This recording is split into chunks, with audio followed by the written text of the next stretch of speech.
cher peuple Congo dans sa diversité. En ce jour du 27 février 2022, moi, Sa Majesté Makosso V, vous adresse devant Bukulubitu et Fumzambiampungu mes salutations. Je reviens à nouveau devant vous dans la suite de mon allocution du 12 février 2022, attirer à nouveau votre attention sur la nécessité salvatrice de nous mettre à l'abri des tragédies qui ont parsemé notre parcours à l'intérieur de l'entité Congo avec C, d'exécuter sans délai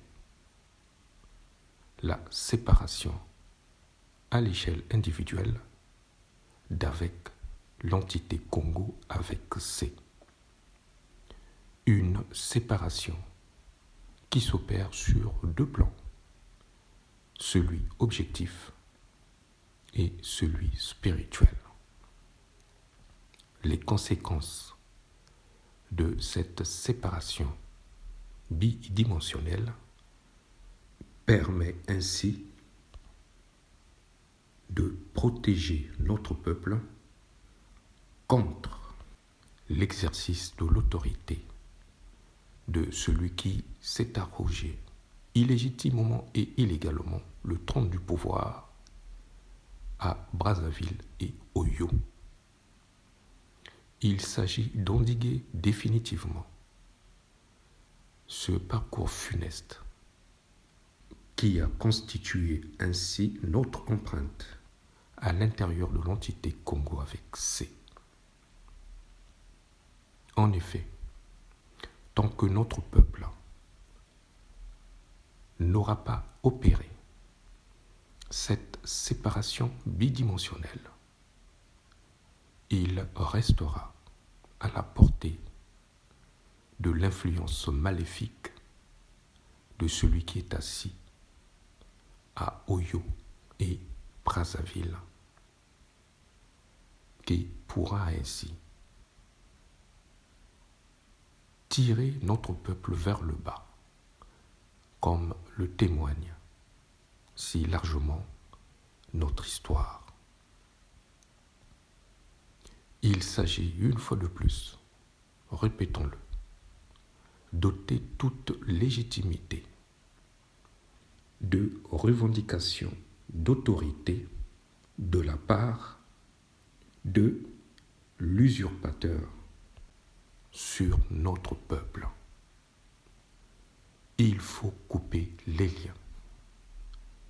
Il faut se séparer en intégrant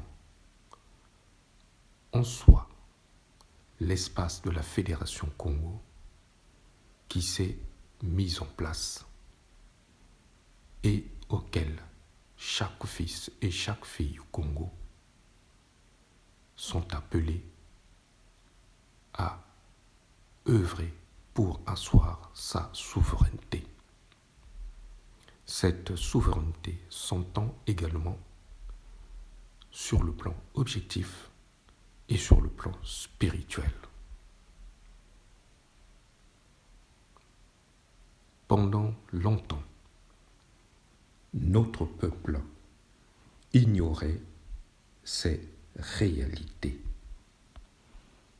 Il s'est laissé ainsi exposer, malheureusement, à la réalisation d'ambitions maléfiques portées contre notre peuple.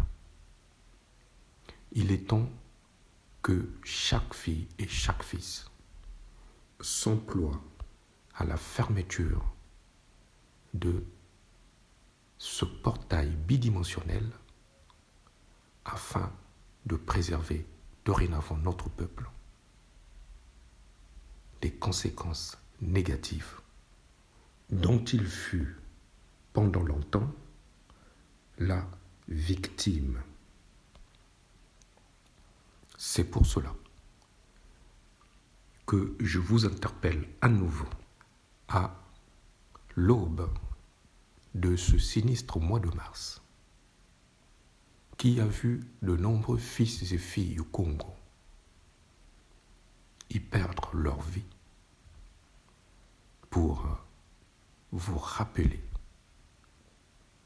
cette nécessité salvatrice d'opérer le saut de la séparation d'avec l'entité Congo avec C, concomitamment à l'affirmation de notre identité Congo et de notre appartenance à la Fédération Congo. Ainsi donc, fils et filles au Congo, que le royaume de Luango souverain et insoumis, l'État du Niadi souverain et insoumis, l'État de la Bouenza souverain et insoumis, l'État de la Lekumo souverain et insoumis, ainsi que l'État de Pangala souverain et insoumis, constituant la Fédération Congo, soit dorénavant votre référence. Seule cette fédération que vous vous auriez fait sienne protégera notre peuple de l'influence maléfique qu'il a subie durant 60 ans. Il est donc temps, cher peuple Congo, qu'individuellement, chacun de nous relève ce défi et prenne entre ses mains le destin du peuple Congo. Soyez donc prêts à répondre massivement à toutes les sollicitations visant à asseoir cette séparation bidimensionnelle au service de notre survie, au service de la souveraineté de notre peuple. Vive la Fédération Congo dans sa diversité. Bukulu Vandu, Vandu, Vandu, Vandu. Sa Majesté Makosso Cinq.